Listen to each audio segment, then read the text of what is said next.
É isso aí, olha quem chegou na área. Live número 100. Olha aí. Agora a gente chegou nos 3 dígitos, hein? Live geradora de renda número 100. Vambora, pessoal. Sejam todos muito bem-vindos, 11h18 da manhã. Vamos conseguir fazer live. Quem disse que não ia ter live? Conseguimos fazer. É isso aí, galera. Sejam todos muito bem-vindos. Vamos nessa. 11h19 da manhã, 9 de dezembro. Vamos lá. Live número 100. Chegamos na live 100. Live 100 na área. Caraca, velho. Live 100. 100 lives, meu Deus. Não imaginaria que eu ia tão longe assim. Agora a gente tem que chegar na de 200, né? Agora tem que chegar na live 200, não tem jeito. Agora tem que ir pra 200. Live número 100. É isso aí, galera. Vamos lá. Vamos começar o nosso bate-papo. Ontem não fiz live, ontem eu tive um evento externo, um evento sobre network, vendas, foi bem legal, beleza? Fiquei ali na parte da manhã no evento, foi bem interessante. E hoje tive algumas coisinhas pessoais aqui para resolver e tudo mais, já tá tudo no esquema, já tive reunião com o cliente, teve um outro cliente que deu um gamblezinho, cliente não, né? Não é cliente ainda. Deu um gamble, enfim.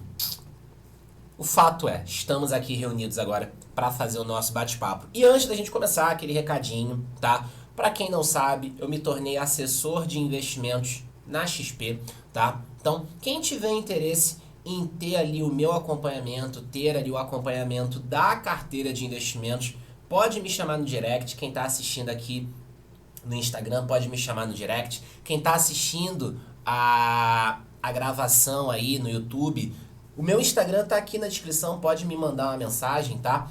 E aí a gente conversa, marca uma reunião, tá? Se fizer sentido a assessoria, a gente avança. Anderson, eu não tenho conta na XP. Não tem problema, a gente cria.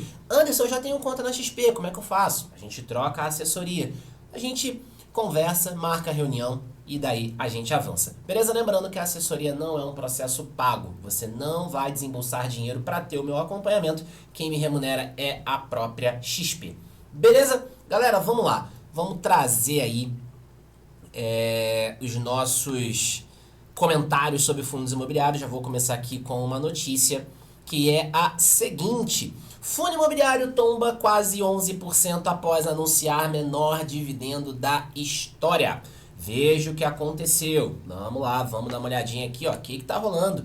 Beleza? O fundo imobiliário em questão é esse daqui, BLMG11, tá? Um fundo que tem um pouco mais aí de 14 mil cotistas, quase 14 mil cotistas, tá? E encerrou aí o dia com queda de quase 11% por causa do dividendo mais baixo. Beleza? Então, ó, a forte queda do BMLG aconteceu após novo anúncio de dividendos na quarta-feira, após o encerramento do pregão. O valor anunciado foi de 30 centavos por cota, o menor da história do fundo. Beleza? O fundo pagou aí em novembro 66 centavos por cota, vai pagar agora 30 centavos e aí o mercado derrubou o preço. É uma pergunta comum que as pessoas fazem. Anderson, se a cotação do fundo cair, o dividendo cai? E a resposta é não. A gente tem dois fatores num fundo imobiliário que entregam rentabilidade no fundo imobiliário: o dividendo e a variação do preço no mercado. O dividendo, ele tem a ver com a carteira de investimentos do fundo. Então, se é um fundo de tijolo, aquele dividendo vem dos aluguéis que foram pagos. Se é um fundo de fundo, aquele dividendo que você está recebendo vem dos dividendos dos outros fundos imobiliários da carteira daquele fundo em questão. Se é um fundo de crédito, a gente está falando de amortização que foi paga, de juros que foram pagos, beleza? Então, cada fundo vai ter a sua dinâmica. Eita, que marca importante, live 100, é isso aí, minha amiga, live 100, grande Shirlene na área aí, ó. Então, o que a gente tem para o dividendo? Cada fundo, cada tipo de fundo vai ter ali uma dinâmica para pagamento de dividendos, tá? E isso é o operacional do fundo. O preço da cota no mercado, ele vai levar em consideração expectativa, beleza? Então, o preço da cota no mercado é expectativa dos investidores sobre aquele investimento, tá? Se a gente tem uma demanda muito forte por aquele investimento, tem mais gente comprando, preço sobe. Se tem mais gente vendendo, preço cai. Por que que poderia ter mais gente comprando? Expectativa positiva, perspectiva de crescimento do fundo, perspectiva de crescimento de dividendos. Por que que cai? Alguma notícia ruim, expectativa ruim, perspectiva de redução de dividendos. Então, algo nesses cenários aqui, tá bom? Então, quando a gente está falando de preço no mercado, a gente está levando em consideração expectativa. O dividendo é o operacional do fundo, tá? E aí, o que que a gente observa? O fundo está tendo oscilação no preço, isso não vai afetar o dividendo. Por quê? O dividendo é o operacional. O preço do mercado é a expectativa. São duas coisas diferentes. Agora, flutuação no dividendo tende a afetar o preço da cota, seja para cima, seja para baixo. Por quê? Expectativa. Lembra, o preço do mercado é baseado em expectativa. Expectativa. Majoritariamente expectativa. Beleza? Então, se o fundo anuncia dividendos cada vez maiores, se o fundo vai conseguir entregar bons resultados, a gente tende a ter um mercado de valorização para aquele fundo imobiliário. Queda de Selic também tende a favorecer os fundos imobiliários, as ações, mas olhando só para o aspecto do dividendo. Se o dividendo vai caminhando numa crescente, isso tende a trazer uma expectativa positiva para o fundo e aí você tende a ter valorização. Por outro lado, como é o caso aqui do BLMG11, quando a gente tem redução nos dividendos, a gente já tem uma expectativa ruim, o mercado já começa a colocar essa expectativa ruim no preço da cota. E aí o fundo desvaloriza. Você começa a ter mais gente preocupada e vendendo. Foi o que a gente viu, por exemplo, com o HCTR. Quando ele já estava nessa situação toda aí de inadimplência, ele estava ali no patamar de 50 centavos. O fundo anunciou 17 centavos, o que aconteceu com o preço da cota? Mergulhou. Justamente por isso. Essa redução no dividendo, ela acaba trazendo um impacto no preço da cota. Agora, o preço da cota não tende a afetar o dividendo, porque o dividendo ele é fruto do operacional do fundo. Beleza, pessoal? Tranquilo? Tá de boa? Galera, se tiver dúvida, pode comentar aqui. Quem tiver interesse na assessoria comigo na XP, me chama no direct. Quem tá aí no YouTube, na gravação, pode me chamar aqui no Instagram. Aproveita, me segue aí no Instagram e manda uma mensagem no direct que a gente conversa sobre a assessoria. Beleza, galera? Então, o dividendo, flutuação no dividendo tende a afetar o preço da cota. O contrário, a gente já acaba não observando. A cota influenciando no dividendo, porque o dividendo ele vem da operação do fundo. Beleza, galera? De boa, de boa, de boa. Tranquilo. Seguindo aqui na linha de dividendos, vamos trazer aqui, ó, XPLG11. Lucro dispara 81,5% e dividendo é o segundo maior da história. Veja valores. O resultado do XPLG11 registrou um aumento de 81% em novembro e pagou aí o segundo maior valor da história, tá? Então o fundo divulgou aí no relatório gerencial que teve um resultado de 36,5 milhões em novembro, o que representa um aumento aí comparado com o mês anterior, beleza? O resultado do XPLG foi obtido a partir de um faturamento de 42 milhões, tá? Enquanto as despesas foram 5,6 milhões, do resultado do mês, cerca de 23 milhões foi distribuído aos investidores. Então o fundo teve um resultado de 36 milhões e distribuiu 23. 14 milhões foram para onde? 14 não, 13 milhões foram para onde? Caixa. Exatamente, caixa. Foram para o caixa. Tá? Então o fundo dando aí uma reforçadinha no caixa também. Beleza? Os dividendos do XPLG foram de 78 centavos por cota, o que representou um yield aí anualizado de quase 9% ao ano, né, um dividendo anualizado já, tá? E esse valor se repete pelo quinto mês seguido e representa o segundo maior valor da história do fundo. Beleza? Então, ó, movimentações da carteira, tá? O fundo, ele teve aqui, foram superadas as condições precedentes para o início da vigência da nova alocação com atacadão. A gente falou dessa notícia, eu coloquei nos stories. O prazo do contrato é de 40 anos, então isso traz muita segurança financeira para o fundo, tá? Prazo médio, longo, traz muita segurança, tá? Parará, beleza. Aí o fundo conseguiu fazer uma boa diversificação dos seus inquilinos também. O fundo tem feito algumas recompras de CRI, então tem conseguido aí reduzir também um pouco da sua alavancagem, um pouco da sua despesa financeira. Como a gente pode ver, a alavancagem do fundo está em 7%, tá? Então é algo muito tranquilo, uma saúde financeira muito consolidada aqui para o fundo, tá? Então é algo realmente bem interessante. Então, o fundo conseguindo apresentar aí um resultado bem elevado, tá? O fundo conseguindo reduzir a alavancagem, reduzindo despesa financeira e fazendo o segundo maior dividendo da sua história. Vamos fazer aqui, pessoal, vamos fazer um modelozinho de Gordon para esse cara, beleza? Vamos trazer aí um modelinho de Gordon para a gente poder calcular preço-teto do XPLG considerando essas premissas de dividendo, beleza? Grande Gustavo, grande Rebeca, grande amiga aí do escritório, tá aí na área também. Vamos nessa, isso aí.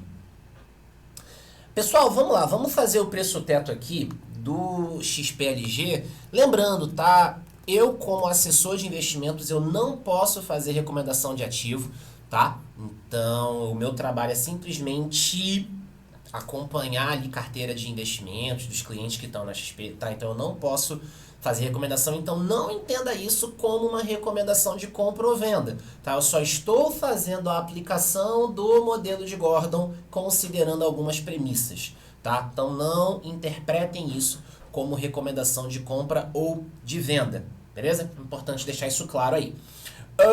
Galera, vamos lá. XPLG11, tá? Então vamos fazer a nossa projeção aqui de dividendos. Deixa eu tirar aqui alguns valores. Então, a gente tá ali pelo quinto mês consecutivo fazendo, deixa eu dar um zoom aqui, fazendo aí o pagamento de 78 centavos. Então vamos fazer essa projeção nos dividendos, beleza? Então a gente teria aí 9,36, olha que coincidência, 9,36, tá? Vamos considerar taxa do Tesouro IPCA, a gente tem tido ali uma taxa média de uns 5,65, tá?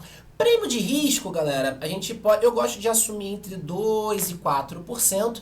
E aí vamos, XPLG tem reduzido a alavancagem, tá com o menor patamar de vacância dos últimos 4 anos, tem conseguido gerar resultados bem interessantes, tá? Tem uma boa liquidez, é o segundo maior fundo imobiliário de galpão logístico, só perde para o HGLG. Então a gente está falando aqui de um fundo que tem ali um prêmio de risco baixo. Vacância tranquila, prazo médio bacana. Então a gente pode considerar um prêmiozinho de risco de 2%, tá? E aí a gente teria aqui um preço teto de R$ 122,35, beleza?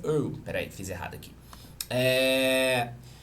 Galera, qual que é o ponto aqui? Vamos comparar com o Status Invest aqui, para a gente poder ver qual que foi o máximo que o fundo bateu nas últimas 52 semanas.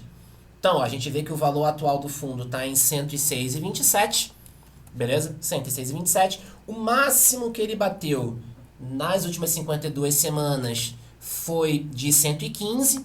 Então, o que a gente tem? Cara, a gente tem um preço teto muito acima do que a gente teve de máximo nas últimas 52 semanas. Então vale a pena a gente considerar um prêmiozinho de risco, tá? É o fator cagaço ali do Gordon, tá? Porque imagina, você deixa lá o preço teto em 122, só que o máximo que o fundo chegou a bater foi de 115.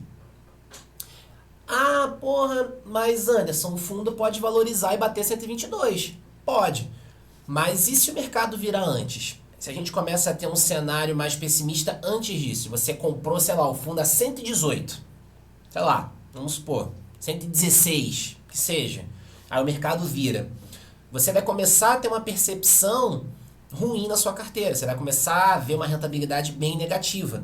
Tá bom? Então, para a gente também colocar um fator de segurança, a gente coloca ali aquela margem. Tá? Então a gente compara o preço teto que está saindo no Gordon com o máximo que o fundo bateu nas últimas 52 semanas. Tá? Então, 106,27, vamos considerar aqui uma margenzinha de segurança de 10%. E a gente teria aí um preço ajustado de R$ 110.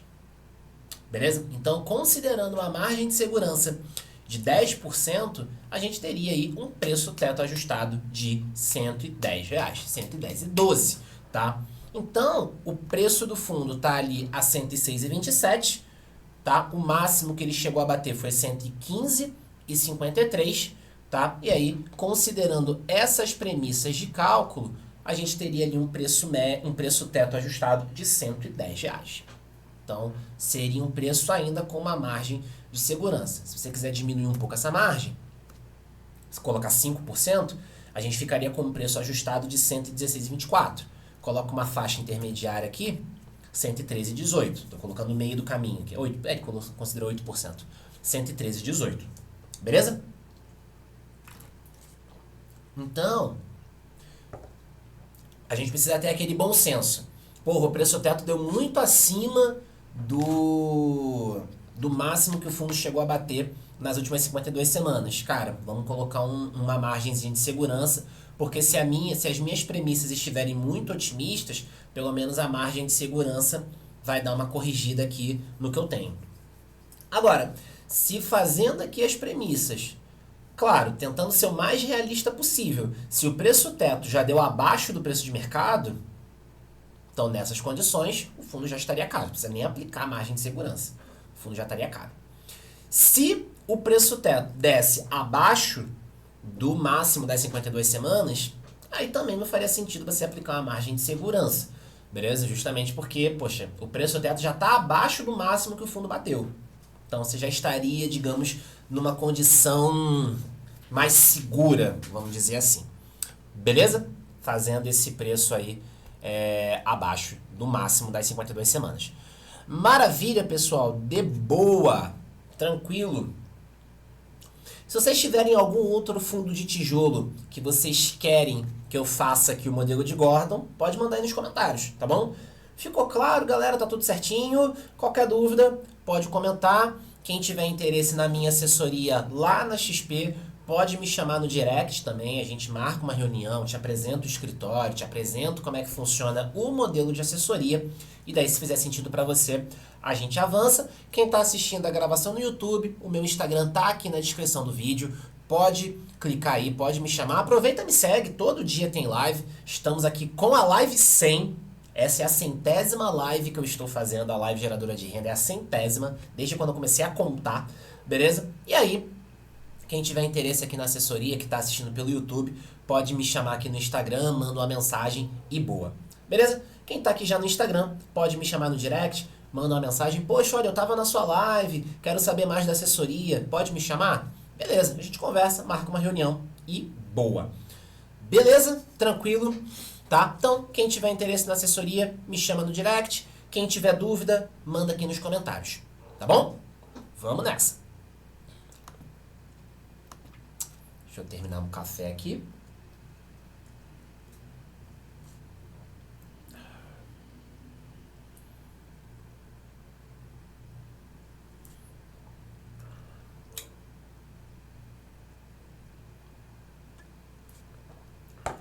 Boa. Galera, vamos lá. Então, mais uma aqui. Lucro do VISC11 cai 30%, mas fundo continua com dividendos recordes. Segmento de shopping é um segmento que a gente tem falado bastante aqui, é um segmento que tem feito muita gestão ativa. Fundos aí fazendo emissão de novas cotas, VISC11 é um fundo que inclusive está fazendo emissão. XPML fez 2 emissões gigantes também, HGBS também fazendo emissão, beleza? Então, A gente tem visto muita gestão ativa nesses fundos. Muito fundo vendendo shopping, comprando shopping, tá? VISC11, a gente chegou a falar numa live, ele vendeu uma participação no Ribeirão Shopping, teve aí um lucro de mais de R$ 4 por cota, tá? Então, são os segmentos que estão fazendo realmente, estão com muita força no mercado imobiliário, tá? Vamos lá, VISC11. Lucro do VISC11 cai 30%, mas fundo continua com dividendos recordes. Veja valores. Então vamos lá. Beleza? Então o resultado do VISC teve uma queda de 30%, mas o fundo permaneceu com dividendos em patamar recorde. Tá? Então o fundo imobiliário teve um resultado aí de 14 milhões, uma queda de 30% aí comparado com o que foi em outubro. Tá? Então a gente teve aqui o que veio dos shoppings soma aí 19 milhões, tá? Correspondente a 93 centavos por cota. Só que aí o fundo manteve o patamar de R$ 1 por cota, ou seja, o fundo usou caixa para segurar o dividendo. Tá?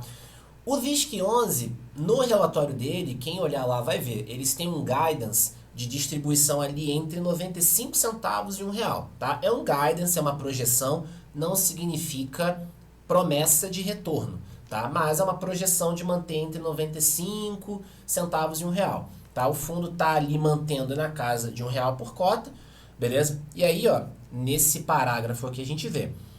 O fundo terminou aí o mês com resultado acumulado não distribuído de 57 centavos por cota. Então, o fundo teve um resultado de 93 por cota, distribuiu R$ 1, então queimou aí um pouquinho de caixa para poder manter o dividendo. Tá? Então, vez ou outra, as gestoras vão acabar fazendo isso para poder manter o dividendo estável, para evitar a oscilação.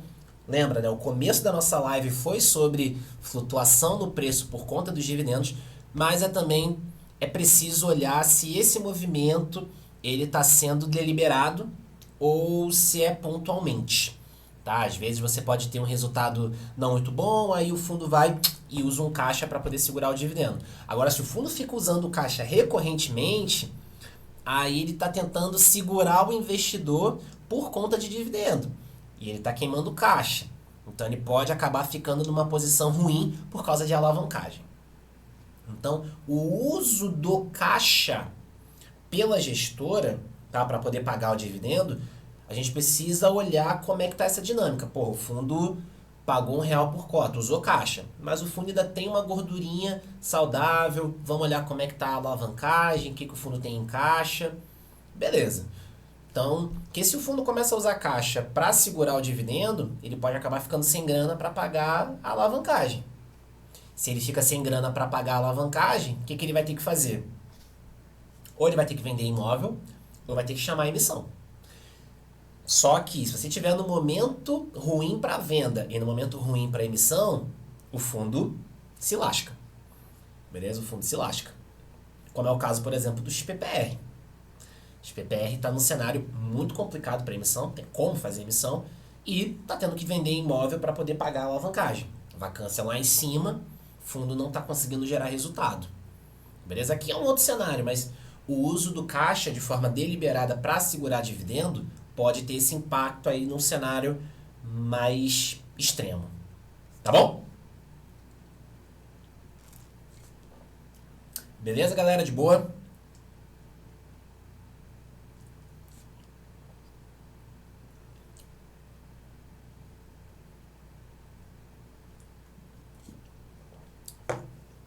Mas é inegável, VISC11 é um fundo bem tocado, é um fundo muito bem gerido, que tem conseguido rodar muito bem. O fundo tem hoje aí 23 imóveis, tem uma alavancagem que incomoda um pouquinho, beleza?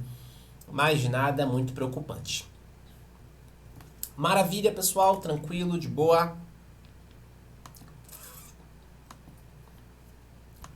Galera, deixa eu dar uma olhada aqui.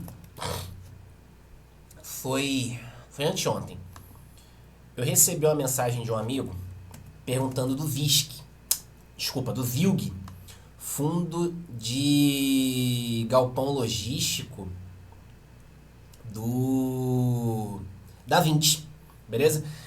E, cara, a gente teve ali na quinta-feira o fundo caindo mais de 5% de forma completamente aleatória, tá? Não tinha nenhum fato relevante, beleza, que justificasse a queda do fundo, tá? E ele estava ali caindo mais de 5% na quinta-feira.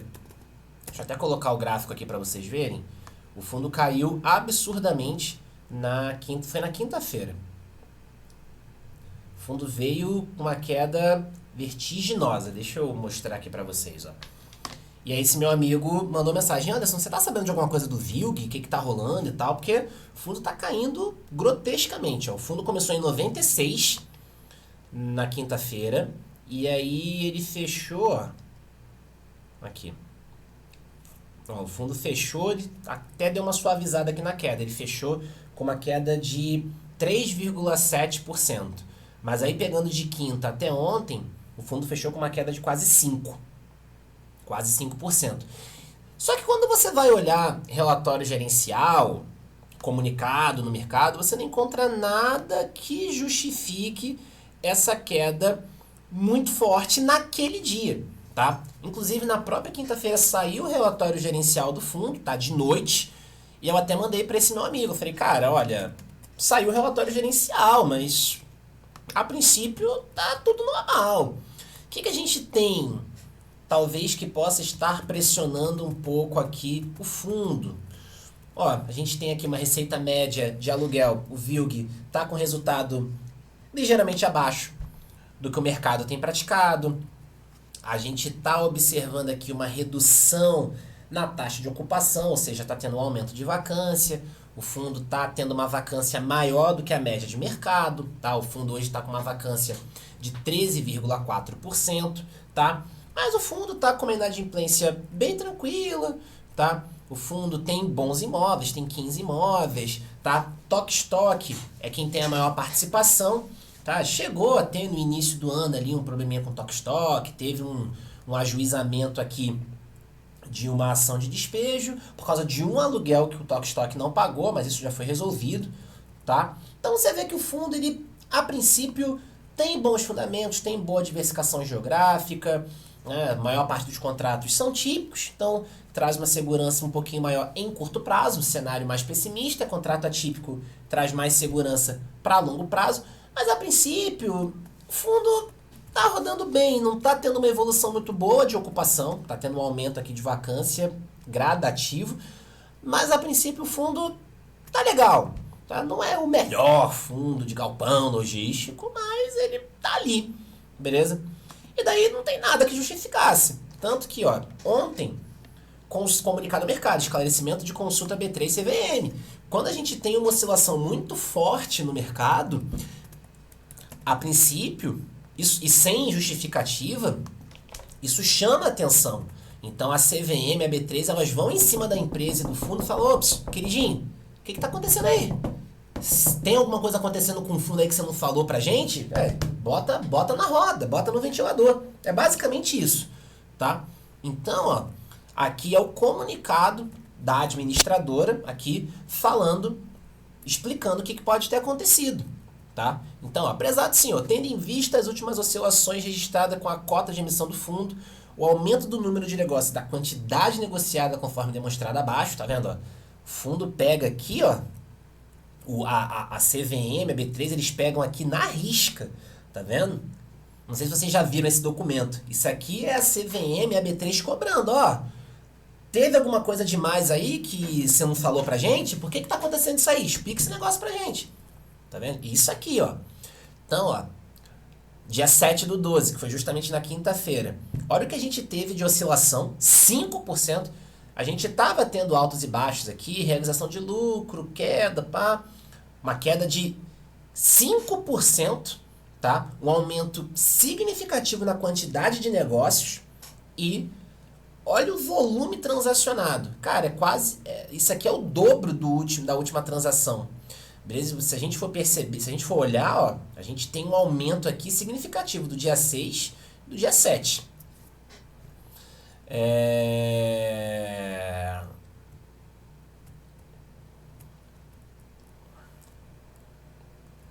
Então, ó, o que a administradora tá falando aqui, ó? Nesse sentido, aqui ele tá falando da... Acho que é da cota patrimonial esse cara. Tá falando de que é da cota patrimonial. Acho que é da cota patrimonial esse aqui. Nesse sentido, a administradora desconhece qualquer fato ou evento que justifique o aumento do número de negócios e da quantidade negociada.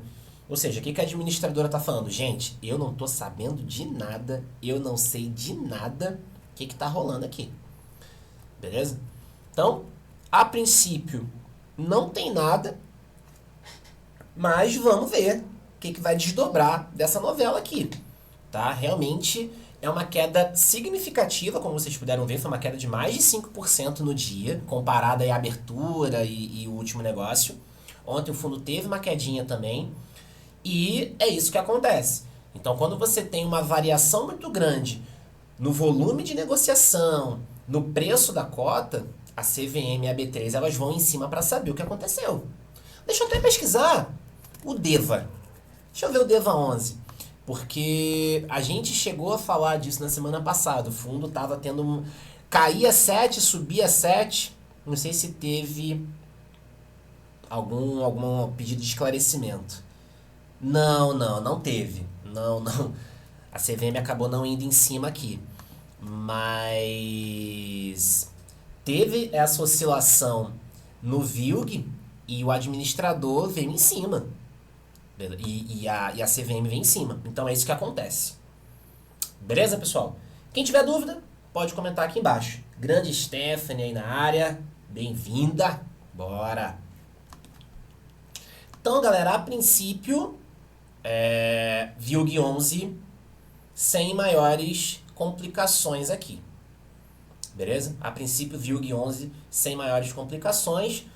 Vamos ver se vai ter alguma novidade por conta desse aumento aí de negociação e essa queda. Mas, a princípio, não tem a ver com perda de fundamento. Tá? O fundo continua rodando no patamar que ele já estava rodando. Tá bom?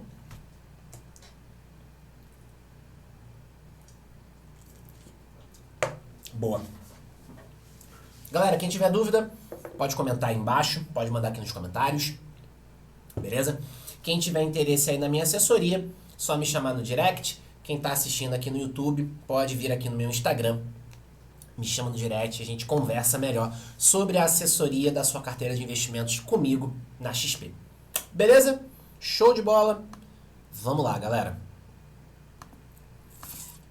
Vamos dar uma olhada.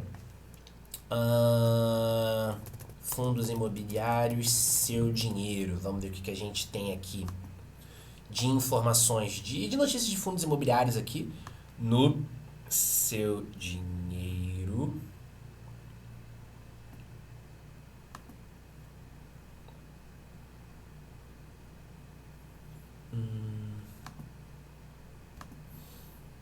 Não, acho que isso aqui é notícia antiga.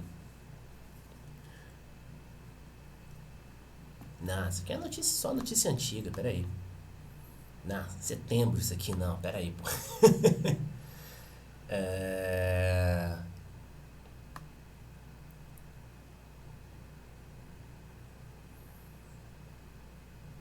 Vamos dar uma olhada aqui, vamos pegar algumas notícias. Paraná.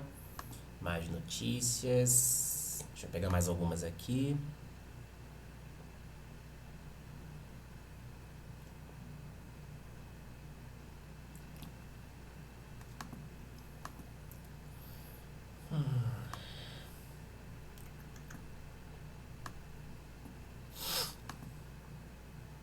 Boa.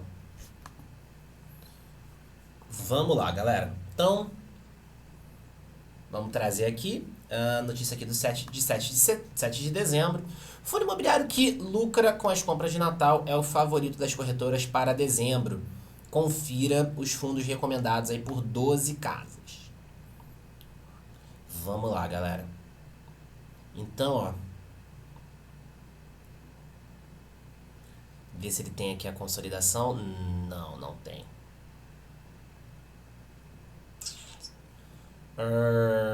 Parará. Ó, galera, vamos lá. Deixa eu virar aqui para vocês verem. Então, ó. O seu dinheiro aqui trouxe o levantamento aí de algumas... Deixa eu dar um um zoom aqui. Então, ó, o seu dinheiro aqui, essa matéria do seu dinheiro trouxe aqui as corretoras, tá? E a carteira recomendada.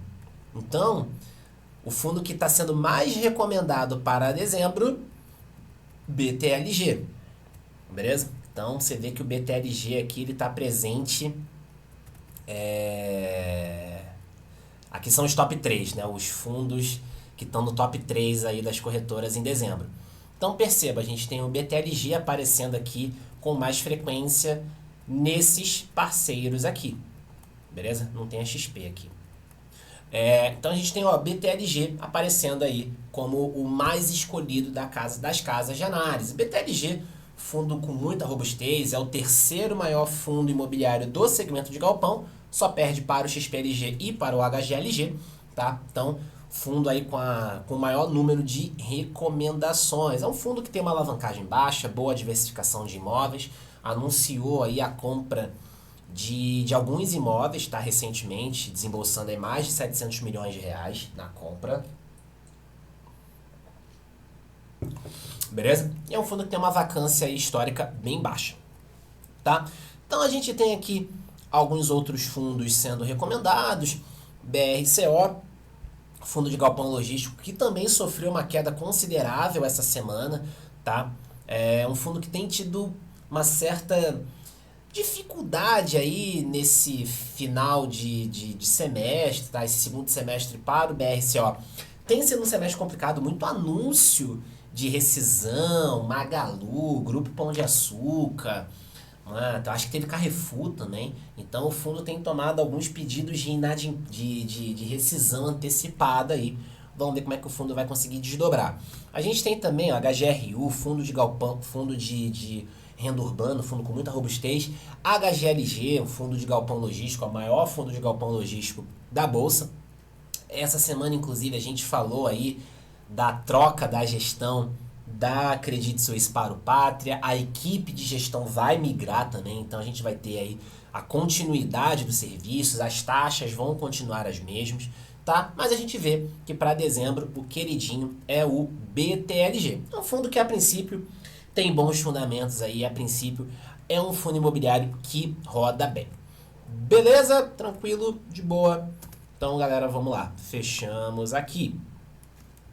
O que nós temos aqui nessa notícia, a HCTR volta a investir em títulos ligados a Gramado Parques no mês da Assembleia, que aprovou renegociação das dívidas. Olha aí, hein, galera.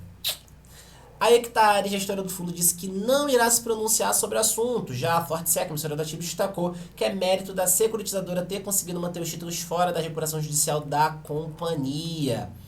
Então a HCTR voltou a investir nos títulos da Gramado Parques. Complicado, hein, pessoal? É complicado, né? Teve renegociação e tudo, mas o HCTR voltou a comprar títulos aí do Gramado Parques. E vamos lembrar, né? A HCTR e a Fortsec, que é a securitizadora do Gramado Parques, estão debaixo do mesmo guarda-chuva. A Hectare e a Fortsec estão debaixo do mesmo guarda-chuva. Elas são controladas pela mesma holding. E aí, conflito de interesses? Complicado, complicado, complicado. Então, ó, o fundo investiu 14 milhões em 3 ativos lastreados pelo grupo que já faziam parte do portfólio. Acom Prime, Gramado BV e GVI. Tá? O fundo não detalhou qual foi a soma alocada em cada um dos títulos que aconteceu no mês em que a Fortsec realizou uma assembleia. Tá? A Hectare não vai se pronunciar sobre o assunto. A Fortsec informou que os recursos só serão liberados para o pagamento após o avanço das obras. Obra parada significaria prejuízo imensurável aos investidores. Você pode ler a posição completa da securitizadora no final dessa reportagem.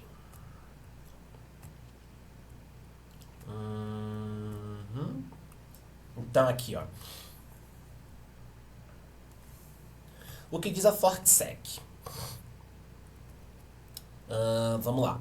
Como foi amplamente divulgado pela mídia, os recursos foram aportados para a retomada e conclusão das obras da Comprime Foz do Iguaçu, visando o funcionamento do hotel e, consequentemente, gerando vendas e receitas para o pagamento total dos CRIs. Os recursos só serão liberados para o pagamento dos avanços das obras. A obra parada significaria prejuízo imensurável aos investidores.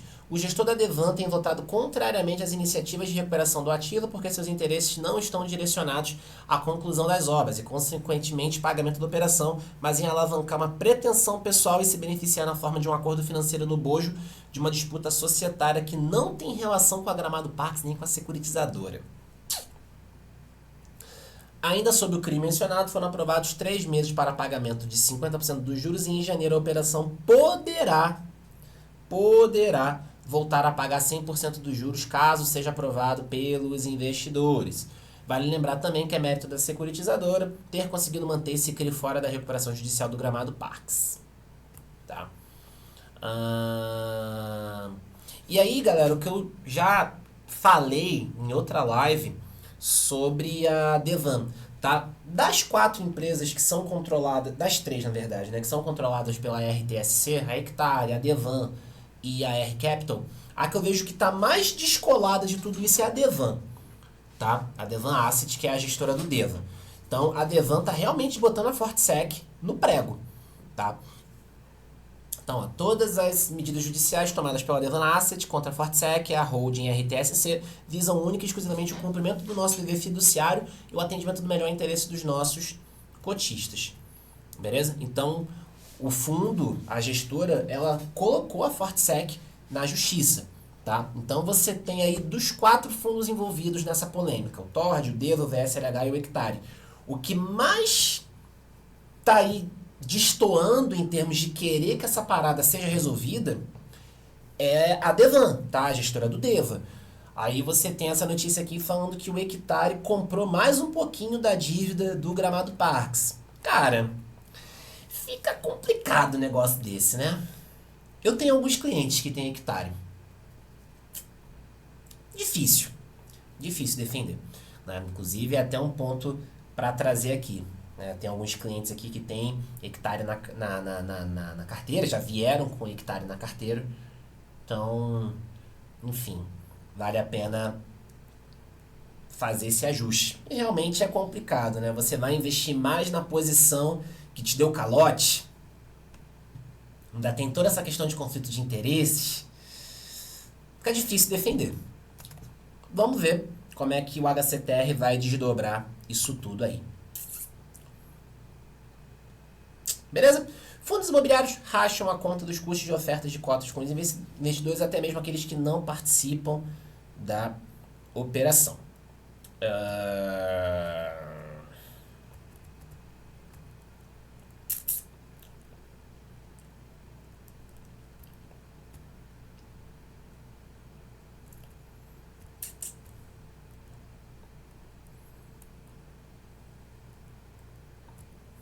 Então, o que deixa eu só para ver aqui.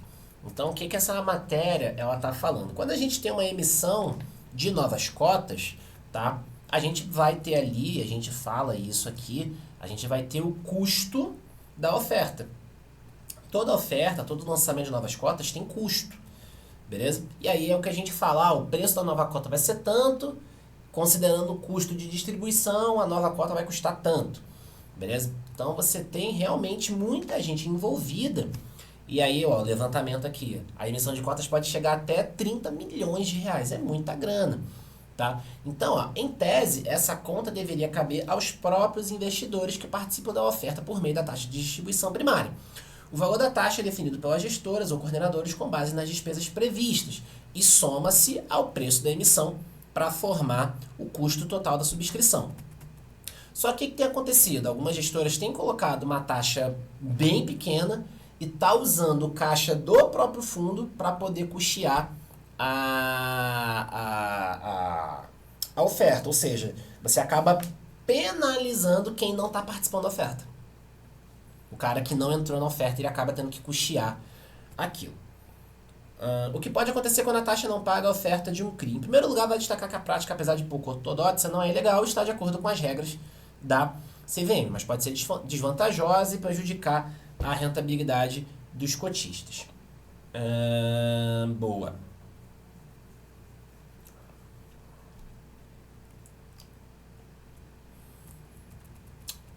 Tá? E aí, vamos ver aqui.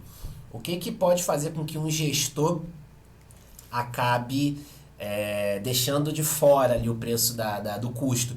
Para fazer com que atraia mais investidores. Você vê uma cotinha barata, tem ali, você faz a comparação com o preço de mercado, vê que a cota está mais baixa que o preço de mercado, e aí você pode acabar, vai ver ali que, porra, tá valendo bastante a pena, não tem um custo ali, tá valendo bastante a pena entrar na oferta e você acaba tendo uma captação de grana nesse caso. Beleza? Então, ó, a reportagem aqui comenta: entre os fundos que adotaram a prática de deixar parte dos custos fora da taxa de distribuição está o RBRY, fundo high yield da RBR. O fundo anunciou em setembro a sexta emissão de cotas com o objetivo de levantar um pouco mais de 408 milhões. Tá? De acordo com os documentos divulgados, o preço da emissão era de R$ 97,34 e havia uma taxa de distribuição primária de 2,16. Só que quando você olha no prospecto, você vê que o custo da oferta era de 3,53. Beleza? Então, a gente teria aqui uma parte sendo custeada pelos novos entrantes, pelas novas cotas, tá? E uma outra parte seria custeada pelo o fundo. Beleza? Ou seja, mesmo os cotistas que optaram por não participar da oferta que foi encerrada no início de novembro, levantou 437 milhões, também vão arcar com as despesas, pois o valor não custeado pela taxa de distribuição será do caixa do RBRY.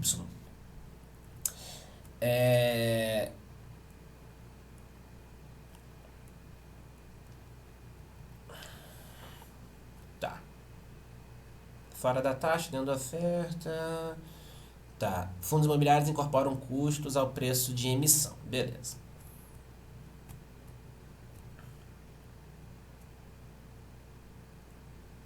Então ele está trazendo aqui alguns casos, né? O GALG 11. Tá?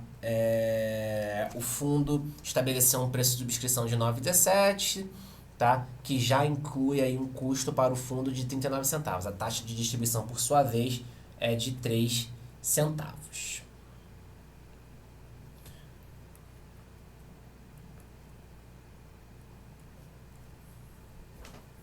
Beleza. Então o fundo aqui teve uma taxa, anunciou uma taxa de 3 centavos por cota, mas o custo total foi de 39 centavos. E aí a pergunta, né?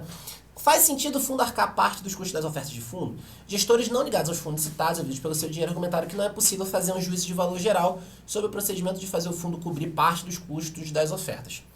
O fundo pode estar fazendo uma oferta para comprar algum ativo oportunisticamente. Então, a diluição dos cotistas atuais vale a pena se resultar, por exemplo, num fundo mais rentável. Outro profissional de mercado argumentou que se um fundo está em uma situação de precisa de liquidez, mas negocia com desconto no mercado secundário, a prática também é válida desde que seja alinhada com os cotistas.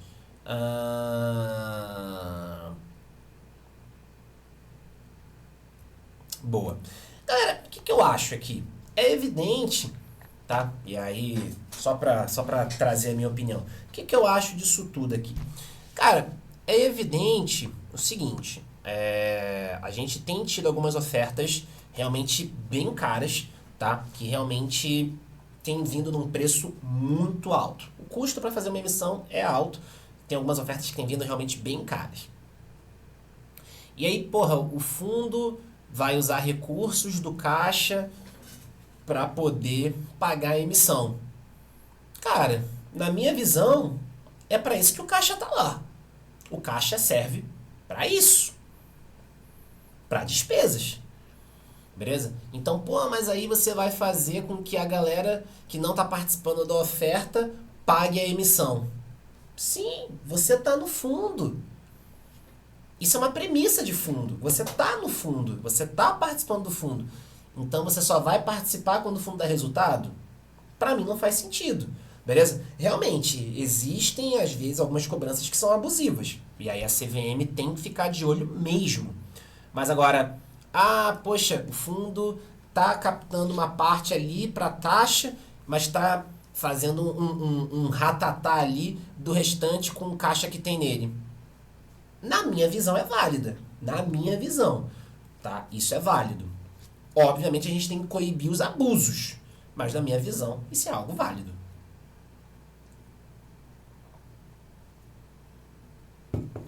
beleza? Mas é a minha opinião. Então, na minha visão, faz sentido você ter ali um custeio também, porque é uma despesa que o fundo está tendo, vai captar recurso, vai investir e vai trazer resultado para todo. Claro, obviamente, o fundo conseguindo fazer boas alocações vai trazer resultado para todo mundo. Então, eu quero participar quando o fundo está bem, mas quando o fundo vai ter que fazer uma despesa para poder crescer, eu não quero estar junto. Para mim fica desconexo. Mas é a minha opinião. Para mim fica desconexo. Beleza, pessoal? De boa? Vamos ver aqui. 50 minutos de live. Caramba. Então, na minha visão, faz até sentido, obviamente, a gente coibindo aí os abusos.